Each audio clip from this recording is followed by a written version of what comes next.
Matapos i-reveal ang N-type ni Tseriednich at ang napaka-sinister nitong resulta ng water divination, ngayon na i-review na natin ang Chapter 377 o ang Episode 38 ng ating Dark Continent series.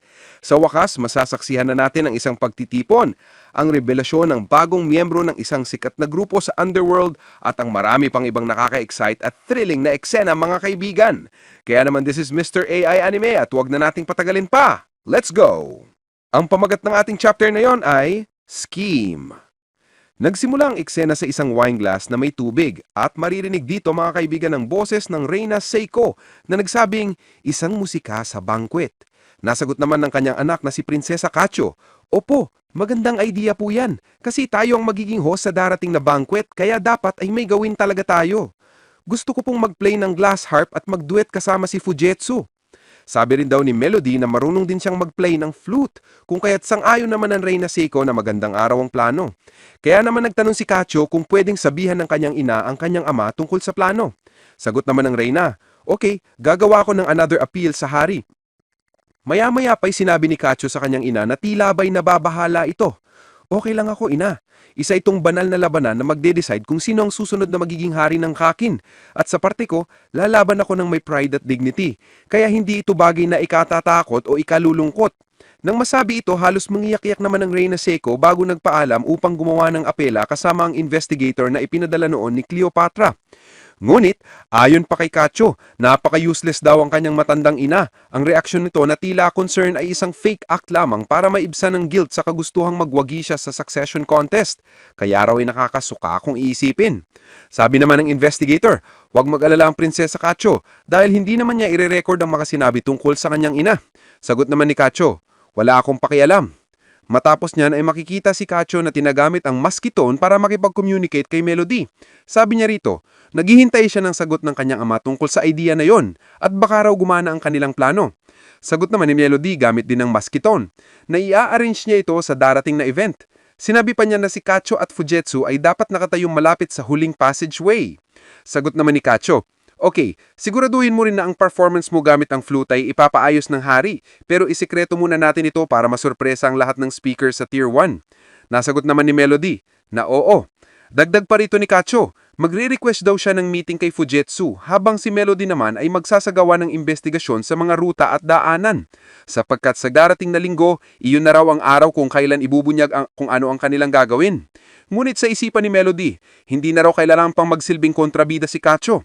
Baka ginagawa lang daw ito ni Kacho para mas piliin ng mga guards ang kapatid niyang si Fujetsu kaysa sa kanya, kung darating man ang panahon na papipiliin ng mga ito. Pero hindi raw yan talaga ang kagustuhan ni Kacho. Ang kabutihan nito ay magreresulta lamang sa pagdurusa ng taong mahalaga sa buhay niya. Kaya dagdag pa ni Melody, hindi dapat ganito ang mangyari sa kanila. Kung makakatakas lang sana si Kacho at Fugetsu mula sa kalokohang ship na ito, darating ang panahon na pagtatawanan na lang nila ang lahat ng pangyayaring ito. Maya-maya pa, kinausap naman si Melody ng isa sa mga guards ni Kacho, si Kenny, na isang Hunter Association member. Naitanong naman ni Melody kay Choni kung may bigla araw bang nagpakita. Sagot ni Kenny, oo, may ulo raw na biglang nag-appear sa kama ni Prinsesa Kacho, na para bang isang manhole cover ang biglang nabuksan sa kama ng prinsesa. Natanong naman ni Melody kung isang Nen ability ba iyon. Sagot ni Kenny, posible raw na oo, pero ang ending daw noon ay wala siyang kakayahan para makilala kung sino ang taong iyon kasi mabilis lang din itong nawala at wala rin namang ginawang kakaiba si Prinsesa Kacho nung nag-appear yon. Sa tingin niya, ang biglalong lumabas daw ay si Fugetsu, ang kapatid mismo ni Kacho. Nagsabi naman si Melody na ganun din daw ang kanyang kutob. Pinalimanag pa ni Kenny na maaaring isang transportation ability iyon. Kung gagamitin sa magandang paraan, posible raw talagang makatakas ang magkapatid mula sa sitwasyon nila sa Black Whale. Pero kung malalaman ng iba na kulang talaga sa combat ability ang magkapatid, posible raw na sila ang itatarget ng iba. Kaya naman sabi ni Melody, siya na raw ang bahala. Sagot naman ni Kenny, may tiwala siya kay Melody dahil napaka-warm ng aura nito. Ngulit patuloy pa rin siyang gagawa ng paraan para protektahan si Prinsesa Kacho laban sa iba. Sa isipan naman ni Melody, sinabi niya, kaya namin ito. Napakabilis daw ni Kacho kung mag-isip at gumawa ng aksyon. Dagdag pa niya, ang guardian spirit beast ni Fugetsu at ang kanyang suporta ay tiyak na tutulong sa kanilang gagawin. Ang stage ay nakaset na raw at ang kailangan nilang gawin ay i-secure ang ruta na kanilang dadaanan at makahanap ng tamang timing. Ngunit ang concern naman ni Melody ngayon ay ang guardian spirit beast ni Cacho na hanggang ngayon ay hindi pa nila nakikita kahit isang beses. Gusto sana niyang malaman kung anong klase ito. Kung isa raw itong uri ng Nen Beast na nais lumaban, baka hindi ito sang-ayon sa plano. Kaya kailangan raw niyang isipin ng paraan para hindi ma-release ni Cacho ang Nen Beast na iyon. Sa susunod na banquet, plano na nilang tumakas mula sa Black Whale. Matapos ang esenang iyon sa sumunod na panel sa Tier 5 Central Dining Hall, makikita naman ang Phantom Troupe na nag-reunion. Dito, ipinakilala ang bawat isa sa kanila. Number 0, Crollo Lucifer. Number 1, Nobunaga Hazama. Number 2, Finks Magcurb.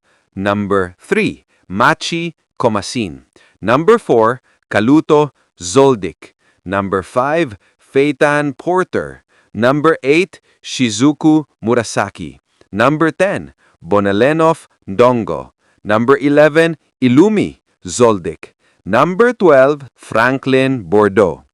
Lahat sila ay nakapwesto sa pinakamalaking mesa sa dining hall na ito at surprisingly, naging official na member na si Illumi Zoldyck ng Phantom Troupe. Ayon pa sa isa sa kanila, hindi raw nila alam kung nasaan ngayon si Hisoka. Nascan na raw nila ang buong Tier 5 at hinanap ang taong may tahas na lampas-6 na talampakan pero wala raw silang nakikita. Nalaman din nila na ang mga daanang palabas at papasok mula Tier 5 hanggang Tier 3 ay kontrolado ng mga mafia families. Cha R, ruler of Tier 5, Chi Yu, ruler of Tier 4, Hale Lee, ruler of Tier 3. Ang mga pasahero sa mga tiers na ito ay ginagamit ng mga mafia families sa maraming paraan. Ang ilan ay nagvo-volunteer na gawing test subjects para sa human experiments, ang iba naman ay pinapabenta ng kanilang sariling organs, at ang iba ay binibigyan ng mga kontrata sa trabaho na kusa ng magte-take effect. Pagkatapos nilang makalapag sa bagong kontinente, marami pang ipinaliwanag ang mafia sa mga pasahero na kung may makakatakas man mula sa kanilang exploitation, ay agad daw nila itong ililigpit. Maya-maya, makikita ang isang grupo na biglang dumating na may tattoo ng rosas at halatang takot na takot ang mga tao nang makita sila. Sa panig naman ng Phantom Troupe, sinabi ni Crollo kay Illumi na kailangan na nitong ipakilala ang sarili sa mga kasamahan at ipaalam kung ano ang posibleng ginagawa ngayon ni Hisoka. Sagot ni Illumi, wala raw siyang alam at nasa gitna sila ngayon ng parang larong habulan kasama si Hisoka. Ipinakita rin na ang dumating na grupo ay mula sa Cha R family at 8 silang miyembro. Lahat ay may tattoo ng rosas. Nagpakilala si Illumi bilang Illumi Zoldyck, panganay na anak ng pamilya Zoldyck, at sinabi niyang sina Killua at Kaluto ay kanyang mga kapatid. Sumali raw siya sa Spiders dahil sa isang commission request ni Hisoka. Pinaliwanag pa niya na may kakaibang relasyon silang dalawa ni Hisoka. Alam nilang pareho na sa hinaharap ay magpapatayan sila at ngayon ay nangyayari na iyon. Ang target na ipinabayad ni Hisoka kay Illumi na patayin ay walang iba kundi siya mismo. Ipinahabol pa ni Illumi na kahit mamatay si Hisoka, mababayaran pa rin siya. Kaya pareho silang seryoso ngayon sa laban na ito. Habang nag-uusap sila, dumating ang mga miyembro ng Cha R Mafia family at sinabi ng isa sa kanila na paumanhing, pero naka-reserve ang mesa kaya dapat lumipat ang Phantom Troupe. Sagot ni Crollo, ginagamit na nila ang pwesto kaya ang Cha R na lamang ang humanap ng ibang lugar. Dahil dito, bumunot ng baril ang isa sa mga mafia, pero pinakalma siya ng isa pang kasamahan. Sinabi nito na kilala nila ang Phantom Troupe, sikat sila sa kanilang industriya, at ang kaguluhan na ginawa nila sa York New ay nagbago ng power structure sa mundo ng mafia. Dahil doon, nagkaroon sila ng exclusive rights na makapunta sa bagong kontinente. Kaya kahit nagpapasalamat sila sa troupe, ayaw rin nilang maliitin ang kanilang business authority. Dagdag pa nila, ayaw rin nilang makipag-away pero hindi rin sila mangingiming gawin ito kung kailangan. Nagalok pa ang isa na pwede niyang tulungan ng Phantom Troupe kung gugustuhin nila. Tumaya si Crollo at ang buong grupo at sinabi niyang ang hinahanap nila ngayon ay isang taong nagngangalang Hisoka, may taas na higit 6'2" at nagbibigay ng sinister vibe. Sagot ng lalaki mula Cha R, Pwede nilang tingnan ang passenger list ng Royal Army, pero may mga unofficial passengers na kagaya nila na nakapasok din sa barko, kaya medyo walang silbi ang listahan. Mas mainam daw na isearch na lang nila sa Tier 5 ang taong iyon. Pero kung pupunta raw sila sa Tier 3 at 4, kakailanganin daw talaga ng Phantom Troop ng ticket. Opisyal na ang Royal Army ang nagmamanage ng mga ticket pero may sarili ring ticket ang mga mafia family. Kaya inalok ng lalaki na kung sasali raw sina Crollo sa kanila, mabibigyan niya ang grupo ng free pass papunta sa Tier 4 at 3. Sagot naman ni Crollo, napakabait daw nito pero huwag na dahil hindi rin nila alam kung ano ang posibleng makuha ng mga ito sa kanila kung sasama sila. Sinabi naman ng lalaki na gaya ng nabanggit niya, sapat na raw na umalis ang Phantom Troop sa pwesto at gawin na lang nila ang kanilang personal na misyon sa ibang lugar. Sagot ni Crollo, aalis naman daw talaga sila dahil papaalis na sila nung una pa at sabay tanong niya kung paano makakapunta sa Tier 1. Nang marinig yun, sagot ng lalaki na huwag na raw itong umasa at umalis na lang bago pa magbago ang isip niya. Ngumiti lang si Crollo at umalis na kasama ang buong grupo.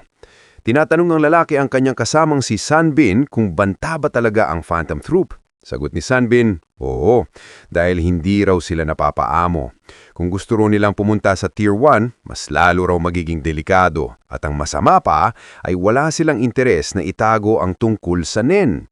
Ang NEN ay isang napakalaking banta dahil lahat ng gumagamit nito ay may obligasyong sundin ang hindi sinasabi pero tinatanggap na patakaran, ang pagpapanatili ng balanse.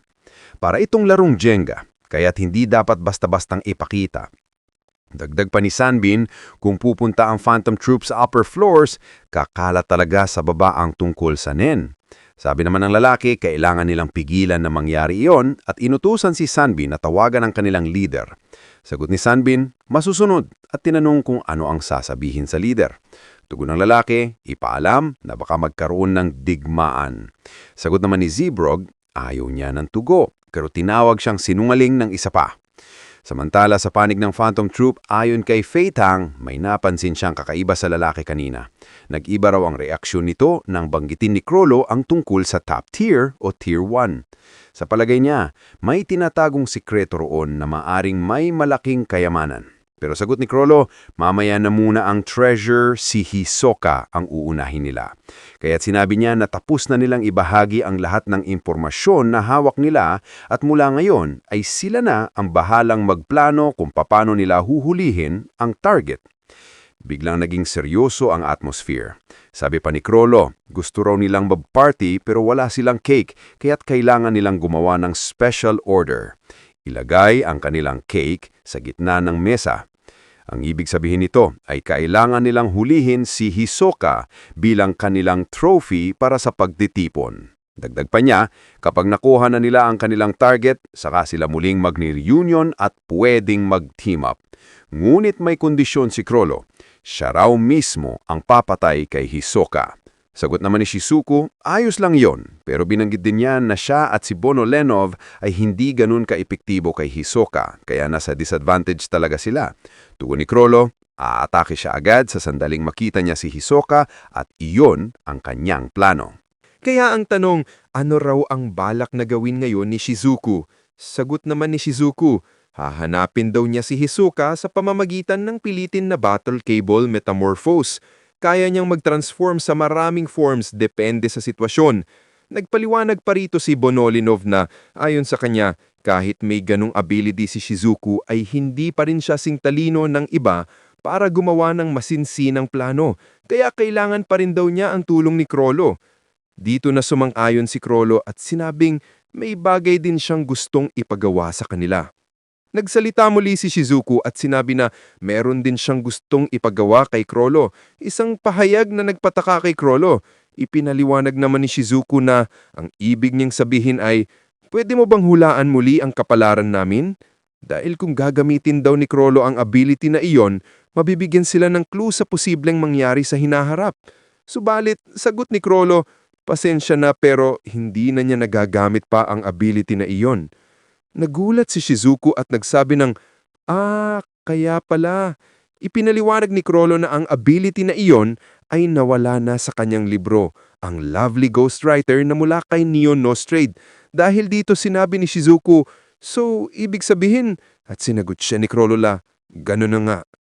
Ang ibig sabihin nito mga kaibigan, at some point ay namatay na si Neon dahil iyon ang kondisyon ng ability ni Crollo.